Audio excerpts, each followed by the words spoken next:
చూస్తారు కదా, హ్యాండ్స్కి సైడ్ లోతు ఉంది కదా, లోతు ఉన్నది ఫ్రంట్ సైడ్ వేయాలి. ఈ ఎక్కువ క్లాత్ ఉన్నదేమో బ్యాక్ సైడ్ రావాలి. ఈ షోల్డర్ కాడ ఒక డాట్ అయితే పెట్టాను కదా, ఈ డాట్కి షోల్డర్ ఖర్చు కాడికి ఈ విధంగా పెట్టేసుకోవాలి క్లాత్. అయితేనే హ్యాండ్స్ నీట్గా వస్తుంది.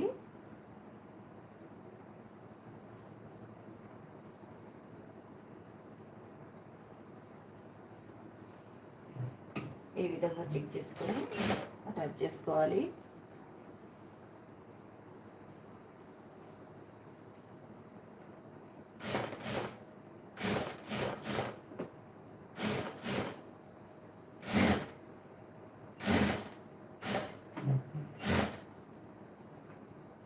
ఈ విధంగా హ్యాండ్స్ అయితే రెడీ అయిపోతుంది.